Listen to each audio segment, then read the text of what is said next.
Good afternoon, or for some of you, maybe good morning. Appreciate you joining us today here, and we're going to be talking and having a discussion around the RFP process as it relates to marketing technology. Thanks for joining us here. The RFP is dead.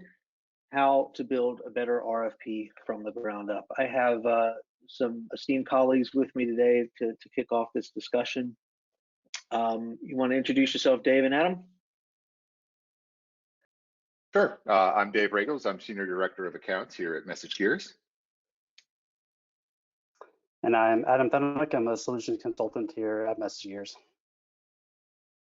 And I'm Will Devlin. I'm the VP of Marketing here at MessageGears. And the discussion we're going to have today really comes around the request for proposal process, particularly around what we see for marketing solutions and marketing technology, of what we see as being broken, as being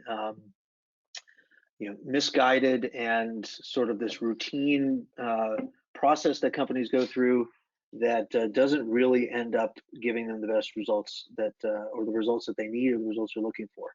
And so the goal here is to identify some common issues that we typically see as we are participants in RFPs, or as we talk to others that have gone through this process. Both Dave and Adam have not just gone through RFP processes here or involved in these here at MessageGears, but all three of us have worked on them or have used them for technology in the past.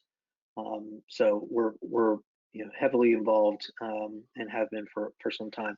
So the discussion here is really intended to explain what areas of the RFP process are broken, and then what you can do to hopefully make your team's next RFP its most successful yet. And so let's get right in. We'll start here with the first sort of part of the discussion, and I will note here too, we're planning on being here for the next 25 to 30 minutes, but we want this to be fairly interactive. We want people to participate. We do have a questions Q&A section where you can submit any questions that come up or any comments that you want to put in here. Or, please feel free. We would love to take questions from you. And then we'll have a poll that is just about to be launched as well, that you can fill out as well as we're talking here. I think it's on screen right now. So if you're interested in helping us out here, this is the most likely reason that your company would go to an RFP. You can fill that out, and we'll close it here in a second as we get started. I do want to kind of start with there's different research that MessageGears has done, and that we've also seen from the market out there about what people are looking for when they go to RFP. We did a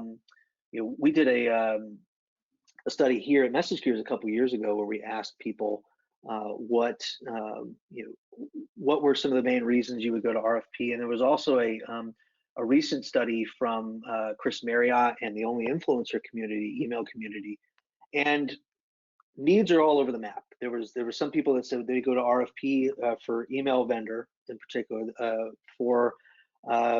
they're looking for reporting tools or business intelligence. There are some people that are looking for real-time data. They're looking for optimization and testing. And some people are looking for client service and support areas. What are some of the main reasons, and I'll start with you, Adam, as a common mistake that we see brands going into an RFP processes? What's one of the big things that you see right off the bat that whether it's clear that they've kind of got their act together or not? Sure. Is it do they understand what they're doing or what they're looking for? Yeah. So to me, whenever I'm first reading through an RFP that we'll get from a prospect, is understanding what types of questions they're asking, because you can see some that come through that are much more generic, where it seems almost like it's more of an RFI process of just trying to gather information of what's actually out there, versus questions that are more targeted at solving the problems that they are specific to them that are out there. So I see that quite a bit. I do also see questions that might not even be relevant to what they're trying to solve. So on a fairly regular basis too, we'll see questions that are out there that might be talking about perhaps whether or not you can integrate with some third parties or go through specific channels. But through conversations that you might have had with them, you find out that that is actually a channel that they're not currently activating on, but might be something that is a real future roadmap that's really not targeting the current process that they're trying to solve for today. Dave, what about you? What kind of things do you, I mean, have you typically encountered around, kind of echoing what Adam said there about not really understanding what they're trying to solve? Do you see a lot of that genericized process going into it? Yeah, and I think it comes down to a couple of different buckets, right? I mean, I think Adam hit on a lot of it, but sometimes you see sort of that RFP that is asking for anything and everything that could possibly be out there, but isn't really leading towards what their North Star might be, and doesn't really give you a sense of what specifically they're looking for. And to Adam's point, that might be just more RFI, but a really extensive, elaborate RFI. They want to know anything and everything, but they haven't really necessarily mapped it to what they're looking for, which kind of makes you wonder whether they know what they're looking for, what they're trying to get to yet, or trying to kind of be led to that based on what's out there. And then there are the ones sometimes that are driven by a particular vendor and are so narrowly focused, sort of the other end of the spectrum, that are so narrowly focused on an existing solution that it's kind of obvious some vendor or some partner might have, where they've heavily influenced it and kind of predetermined the types of things that it's dangerous, because that can exclude other solutions that might have a totally different type of mousetrap and a different way of doing things, and don't really give everyone that sort of same opportunity to respond with their best. Yeah, so we launched this poll, and it echoes some of what was seen in other research as well, but common reasons that people would go to RFP. And I think it backs up a little bit of what you're saying. And then the top two answers in the poll were that they want to see what newer platforms have to offer, like they're just kind of kicking the tires and seeing what's out there. And then there's a sense that people have outgrown their existing platform or are tired of their existing platform. And while those are, certainly reasons that you would want to go look for new vendors, it's also very broad in, are you really, to Adam's point, I think, are you really looking to solve a specific issue, or are you really just trying to look for what else is out there and see if there's something that looks appealing and seems appealing? And sometimes those things can be really extensive and really, give you this sort of false sense of like, oh, well, I'm either in good hands or I need to go switch to this other thing, even if it's just, they had a good, it's because I, found a good response in an RFP process. Daniel in our is one of our attendees here, is with an advisory, and he mentioned in the comments here that the RFP and the RFI process is often flawed due primarily to the lack of subject matter experts within organizations not being aware of the latest solutions out there. And I think that echoes kind of what we said there.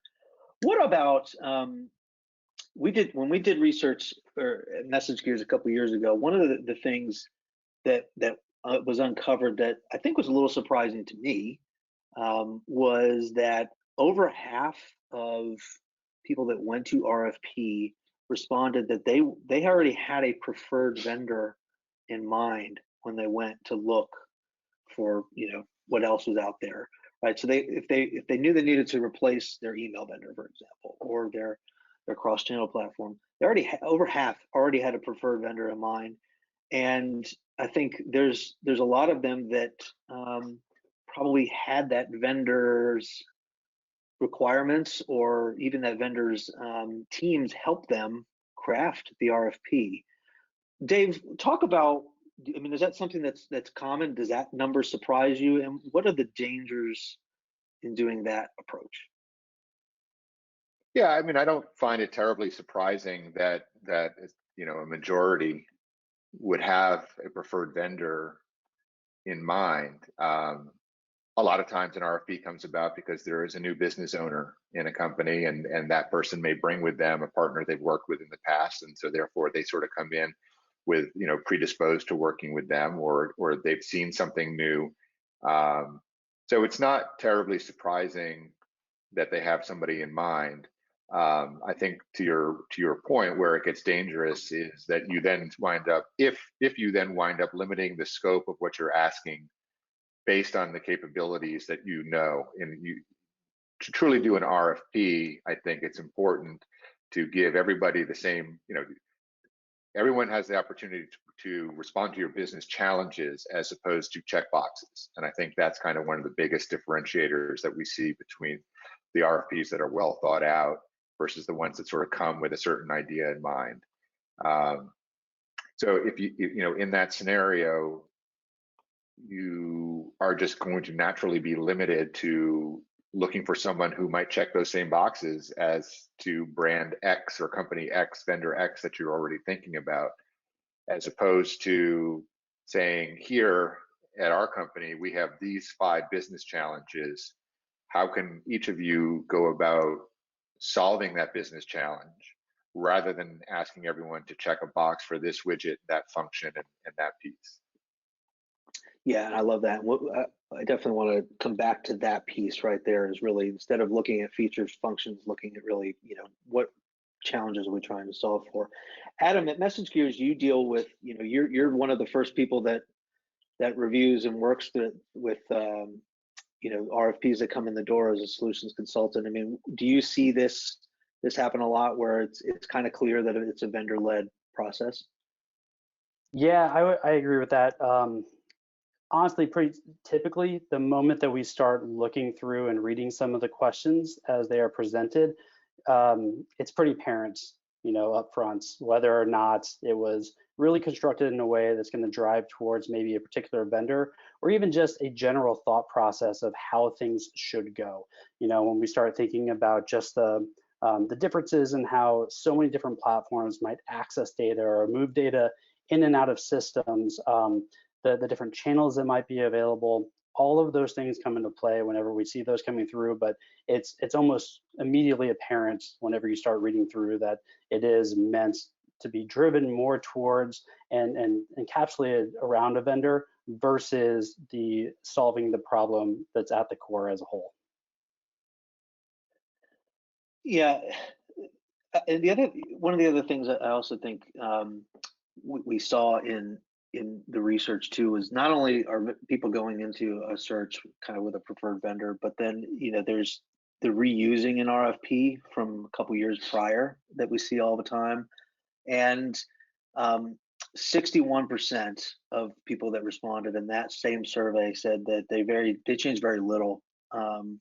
Of the previous RFP, which could have been 3 to 5 years prior, right? And if that just ends up snowballing, and it goes into kind of my next point, or the next common mistake we see, I think, is that RFPs tend to be written with that old school thinking, or or if you're just recycling something, like, this is the template we used 3 years ago, 5 years ago, 10 years ago. Let's just revise a couple things, but send it out. It doesn't help reflect truly innovative technology, and there is truly innovative technology out there. The world's a much different place than it was 5 years ago in terms of how consumers expect brands to behave and interact with them, and certainly how vendors interact with them. Adam, talk a little bit about just what you generally see are great examples or common examples of things that are clear that it's an old RFP that's just kind of being recycled. I mean, are there things that are sort of telling there when you get into that process at all? Yeah, I mean, it's number one, if we do, and I have in my past seen identical templates come through the door before, it makes you wonder, first off, if that's happening, how long ago did that happen? If you see someone going back to RFP a year or two after and they're using the same template, then is that template going to solve the issue they were trying to solve a year or two ago? Or did they fail to actually make those adjustments for new technology in the space? But we definitely see questions that are really geared towards perhaps data movements, how data is stored, or how long does it take to actually perform like nightly batch processes things where we start thinking about just that general SaaS implementation style, where you might be duplicating data or just trying to stay in that kind of older mindsets that are just thrown in there as though that is the only way that you operate within the space itself. So when you don't start expanding that and broadening out that question, then you're really going to, just like we've been talking about this whole time, kind of keeping the blinders on and staying in one particular lane versus opening it up to the new technology advances. Dave, what are the sort of, echoing on that? I mean, what are some of the dangers there? What are your thoughts? Yeah, so it's interesting, right? I mean, you go back to some of the poll results that we just did, right, in this live poll here, and the number of people who are saying that they are going to RFP or foresee going to an RFP, maybe because they feel like they have outgrown their current vendor. Well, that lends itself to, why have you outgrown your current vendor? You need some new school thinking and not that old school thinking. And so the challenge there is, if you're relying on that old RFP or that way of doing it from a couple of years ago, you're kind of shooting yourself in the foot and not getting what is new and different. If you were sort of prescribing the solutions and then asking people, honestly, how much, to Adam's point, how do you store your data, or how long does it take to batch, using that as an example? That might very well be the reason you outgrew your old vendor. And it's sort of like if you were shopping for a car 5 years ago and you did an RFP for it, and we're asking people to talk about their internal combustion engines, you're asking them to talk about gas mileage, right? I mean, you may have outgrown your car because it gets terrible gas mileage, or because it's constantly in the shop with an oil leak.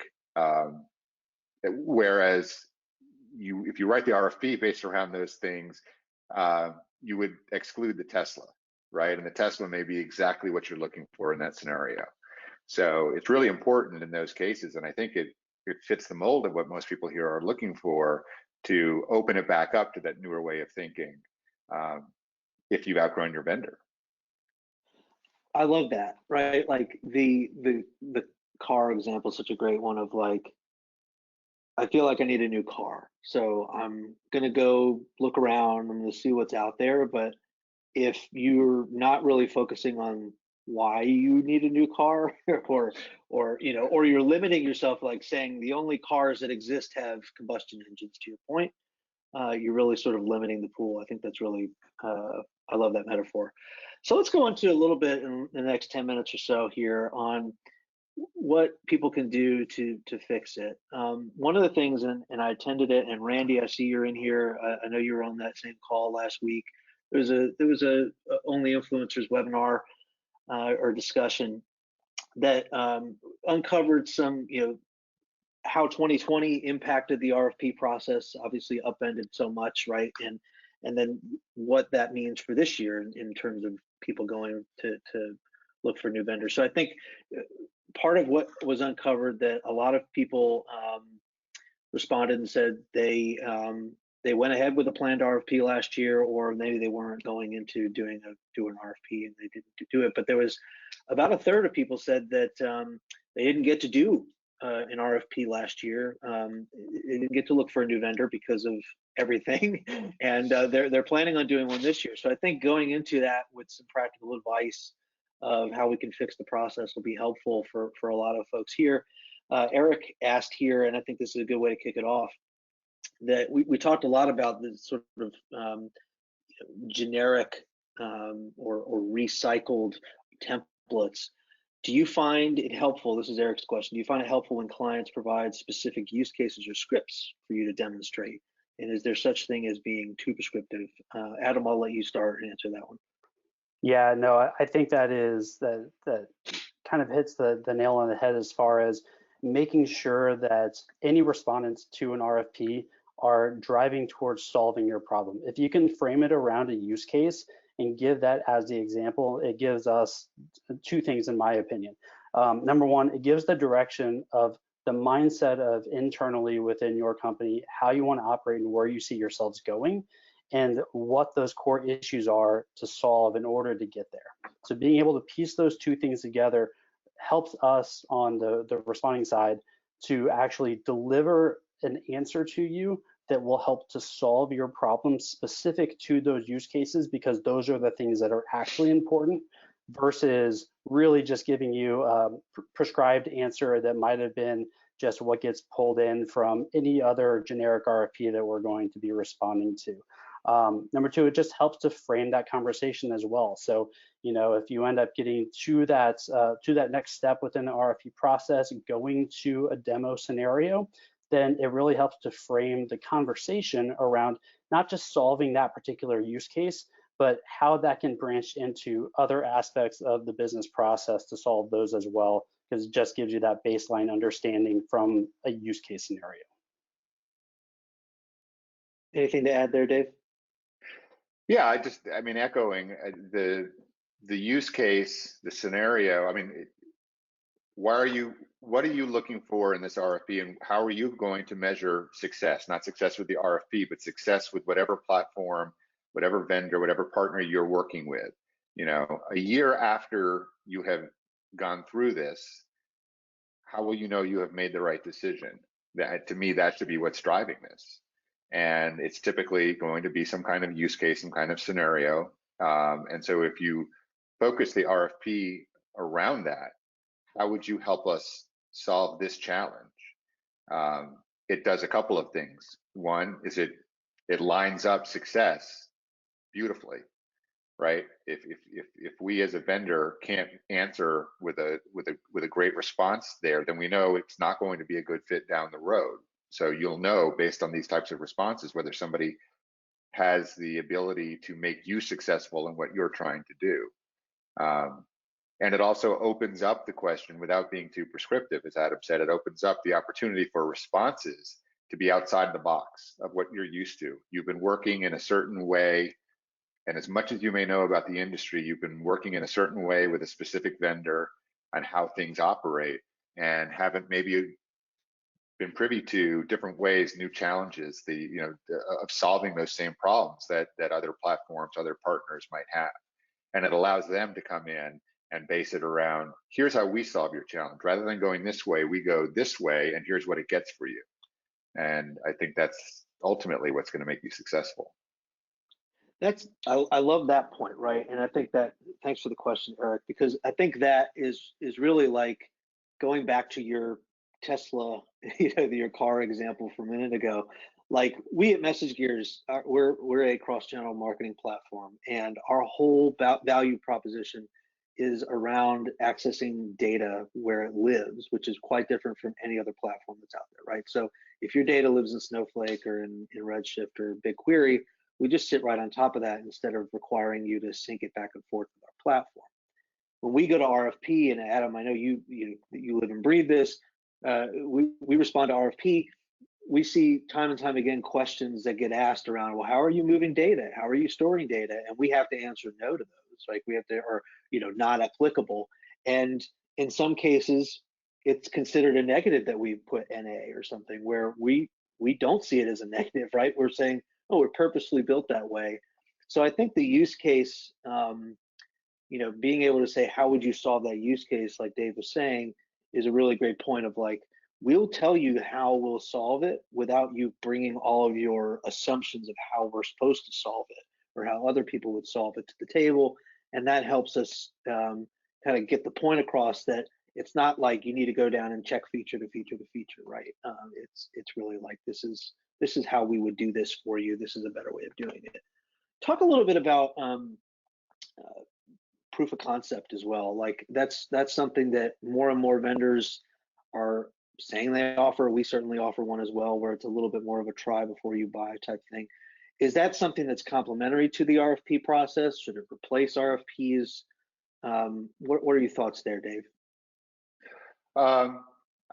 It depends on what the buyer in this case is trying to solve for, but it certainly can, I mean, from our perspective, it certainly can replace the RFP if you get to try it before you buy it. As you said, it, for us, is very, as you know, is a very simple process to get most of these POCs up and running. And rather than spending the weeks, or in often cases months, that it takes to write, draft, get approval for, submit, receive, review and analyze an RFP, you could have tried one, if not multiple solutions out for size. And the benefit to that is everybody's got a slick demo, and everybody's got well-crafted, marketing-approved language for how to answer these questions.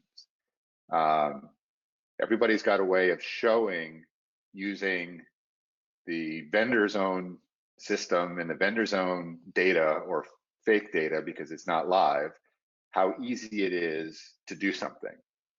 But that's not using your data. It's not using your specific challenges. It's not set up specifically for you. Whereas the POC allows you to do just that. I would much rather be able to try somebody's platform, somebody's technology, using my data in my environment with my very specific challenges, and see how easy it is to do that. That's the only way you're going to know for sure. You're not going to know based on what somebody's showing you through, a webinar based on their own environment and data that is probably not a knock against them. It's probably made up data because it's used for demo purposes. Anything to add there, Adam? Yeah, no, I completely concur with that. As someone who has built out multiple demos in my life, you do your best as you're going through these processes to respond to RFPs and to demo those use cases to put the data in the best light possible. But when you can introduce the platform in a POC fashion in order to actually let someone drive from their standpoint, it can take those nice slick demos and really start poking holes in them to be able to see that while this may demo well from that marketing demo perspective, in all reality, the usability and functionality of what you're actually trying to accomplish may be limited to exactly what was shown in that demo without being able to expand past that. Yeah, I mean, you can't always demo at the scale that large enterprise marketers and clients and customers are going to be looking for. That typically can't be done in a demo capacity. I think the only final point I'll make as we kind of run up on time here is that there are certainly experts out there that can help guide through this process. There's analyst firms like Forrester and Gartner that do this for a living. There's independent firms out there that I know some are with us today, and I think choosing how to really figure out what business problems you're going to solve is really important. I was on that call last week, and there was a brand side marketer that was like, look, I don't want to hear about pitches from different vendors because I know them all and I know what they do, and that's really not realistic, right? Nobody knows what everything does. Nobody knows all the players and what makes them unique, and it really needs to go to what are you trying to do? What are the use cases you're trying to solve for? So there are experts out there, and we're not just a vendor saying we want to be included in your RFP. Honestly, like I think Dave said it, like if we're not a good fit, or if it's pretty telling that we're not a good fit, we don't want to be in that either, right? Like it's not beneficial, right? So so getting that expert help will help. Dave, Adam, I really appreciate you taking the time. Everybody, we appreciate you taking some time. We hope you found the discussion today helpful. We have some resources at MessageGears.com that kind of continue this discussion. We'll be following up for any questions that we didn't get to answer directly. We appreciate everybody's participation, everybody's time today, and we'll see you next time. Thanks. Bye.